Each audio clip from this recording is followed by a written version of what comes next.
দুদক কর্মকর্তারা, দুদকের মহাপরিচালক বলেছেন ২০১৮ সালে নির্বাচনে অনিয়ম, ঘুষ গ্রহণ সহ নানা অনিয়মের সাথে জড়িত অভিযোগে ইসি, সরকারি কর্মচারী, পুলিশ, র্যাব, আইনশৃঙ্খলা রক্ষাকারী বাহিনীদের বিরুদ্ধে তদন্ত করে আইনানুগ ব্যবস্থা নেওয়া হবে। শুনতে চাই আপনার। এটা কি দুদক বলছে? হ্যাঁ, এই যে দুদক বলছে, তাহলে তো আমার এই 15 লক্ষ লোকই বিদায় দিয়ে দিতে হয়।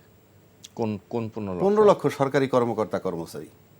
কারণ বিগত সরকার ছিল, আমি বলছি অনেক জায়গায়, আপনার চ্যানেলেও বোধহয় বলছি, যে আওয়ামী লীগ সরকারের জনগণ ছিল 15 লক্ষ, 18 কোটি না। অর্থাৎ ওই 15 লক্ষ মানুষের প্রজাতন্ত্রের কর্মকর্তা কর্মচারী। তোগরে আমি সুবিধা দেবো, তোরা আমার ক্ষমতায় রাখবি। সুতরাং সমস্ত করাপশন বৈধ। যিনি এখন এই মন্তব্য করতেছেন তার ভালো কি, তার আমল নামা গিয়ে খুঁজে আসেন। আপনি উনি যেভাবে বলছে ফাইন, কথা তো শুনতে ভালোই শোনা যায়, কিন্তু আপনি কি করে সব ছাপাই, সব বিদায় দেন না এখন প্রজাতন্ত্রের কর্মকর্তা কর্মচারী, ঘরই তো খালি। আপনি যদি ওইভাবে দেখতে চান, এই যে মোশাররফ ভাইরা তো দাবি করছে। কি দাবি করছে? যে এই সমস্ত হাসিনার যারা সহযোগী ছিল, যে সব এটার জন্য, হ্যাঁ, এইটার জন্য দরকার বিচার। কেমনে? Who was the ring leader? Ring লিডারের যদি বিচার হয়ে যায়, এই যে গয়রহ মামলা কিন্তু বহু হয়েছে। আমি লয়ার হিসেবে বলছি এগুলো কোনো মামলা না। যে শেখ হাসিনা প্রধান আসামি, হোম মিনিস্টার দ্বিতীয় আসামি, এরপরে গয়রহ 50 জনের নাম লিখে অজ্ঞাতনামা 2000, এইগুলি মামলাগুলো পুলিশে করছে সেই আওয়ামী লীগের কায়দায়। আওয়ামী লীগের সময় এইরকম মামলা ছিল, কিন্তু সুবিধাটা কি ছিল? ওই মামলার উপরে বিএনপিরে দৌড়ানিতে রাখছে, ওই ভুয়া মামলাগুলোর উপরে বলুক। কিন্তু আজকে যে মামলাগুলো বিএনপির লোকজন করুক বা এক্সওয়াইজেডরা করুক, তারা যখনই মামলা করতে গেছে পুলিশ ওই কায়দায় মামলা সাজাইছে। হ্যাঁ, কিচ্ছু করা লাগবে না, প্রধান আসামি অমুক, অজ্ঞাতনামা কমিটির নাম দিয়ে ঢুকে। কিন্তু পুলিশ কিন্তু ধরতে নামে না এই কাউকে। তফাৎ কিন্তু ওইটুক, ওই ভুয়া মামলায় দাবড়াইছে, এই ভুয়া মামলায় চুপচাপ বসে রয়েছে এই একই পুলিশ। সুতরাং আপনি কি করবেন? তার মানে ওই 15 লক্ষ যে জনগণ শেখ হাসিনার, যাদের কথা মিন করছি, প্রধান কর্মকর্তা কর্মচারী, আজও তারা তার জনগণ। এখন বিএনপি নির্বাচন চায়, এবং বিএনপি যদি ক্ষমতায় যায়, আওয়ামী লীগ এই মুহূর্তে বেজার হবে না, একটুও বেজার হবে না। কেন?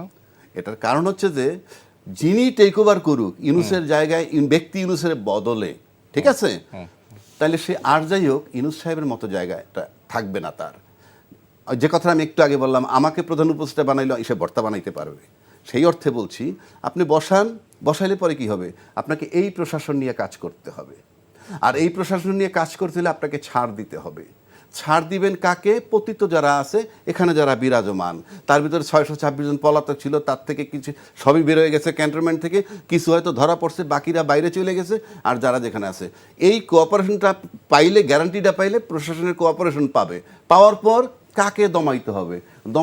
আজকে যারা বৈষম্য বিরোধী কিংবা অন্যান্য যারা রাজনীতি করতেছে, যাদেরকে আমার পছন্দ নয়, হোক সেটা অন্য দল, কোনো দলের নাম বলতেছে, তাদেরকে আপনি দমাইতে পারবেন। কারণ শেখ হাসিনা দমাইছে তো। আচ্ছা, দমাইলে কি হবে? দমানোর পরে কি হবে? ক্ষমতায় যেই থাকুক সে স্ট্যাবল হয়ে গেল, তখন কি করবে?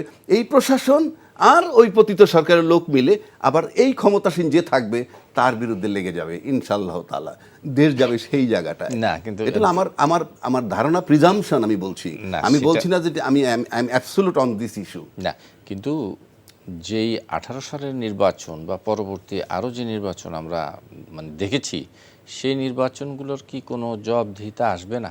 সেই জবাবদিহিতা আসতে হইলে এমন একটা লোকের কাছে জবাবদিহিতা, যার রাজনৈতিক পিপাসা নাই। যেমন উনি বলছেন ইউনূস সাহেব ক্ষমতায় থাকতে চান না।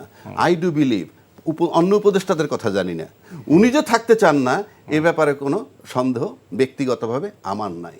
কাজে ওই লোকের পক্ষেই সম্ভব কিছু করার। আর যার রাজনৈতিক স্বপ্ন থাকে আমি ক্ষমতায় যাব, তার কম্প্রোমাইজ করার টেন্ডেন্সি থাকে।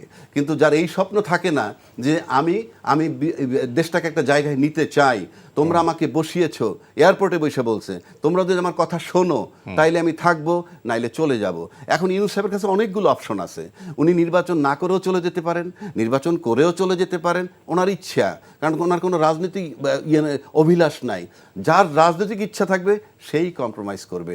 যেমন আপনি এখানে চাকরি করেন, আপনি যদি ভাবেন যে আপনি আরও উপরে উঠবেন, আপনাকে অনেক কিছুর সাথে কম্প্রোমাইজ করতে হইতে পারে। হ্যাঁ, বসেরটা শুনবো, এরে মাইন্ড যাতে না করে, আগ্রুম বাগ্রুম। আর যদি ভাবেন যে কয়দিন চাকরি করুন বাঘের বাচ্চার মতো করবো, চাকরি চলে গেলে গেল গা, you will not feel anything. So this is Yunus. Advocate Razzaq, কি তাহলে কি আপনি বলবেন যে এই যে সিদ্ধান্তগুলো নিয়েছে, সিদ্ধান্ত কি ভুল? কোন সিদ্ধান্তগুলো? এই যে 2018 সালে এই সোকল নির্বাচনের সাথে যারা অনেক অভিযোগ আছে, এই নির্বাচনের সাথে আমরা জানি যে মানে কোটি কোটি টাকার ভাগ বাটোয়ারা হয়েছে, সেই অর্থ পুলিশ থেকে শুরু করে সকলেই পেয়েছে। এটা তো আপনারাও বলছেন। এটা সিদ্ধান্ত ভুল না তো। 15 লক্ষ জনগণ নিয়ে শেখ হাসিনা ছিল, সুতরাং জনগণও খুশি ছিল, সেও খুশি ছিল। এখন যেই প্রধানমন্ত্রী চলে গেছে তার জনগণ এখন বেজার হয়েছে, এরকম প্রিয় সরকার কোথায় পাবে? সে তো আমি একেবারে আমি ভিতর থেকে বলছি, সে তো 18 কোটি লোকের সরকার ছিল না, সে ছিল প্রজাতন্ত্রের 15 লক্ষ কর্মকর্তা কর্মচারীর সরকার, যার জন্য আজও 15 কর্মকর্তা কর্মচারী তার জিকির করে। তাহলে যে সমস্ত বৃদ্ধ লোকের অ্যাডভাইজার হিসেবে আমাদের ইউনুস সাহেব আনসার গুড ফেইথ হয়তো অভিজ্ঞতা, তার তো আসাই উচিত ছিল না। আর কত চাই, আর কত চাই? আসছে তো, না আসলেও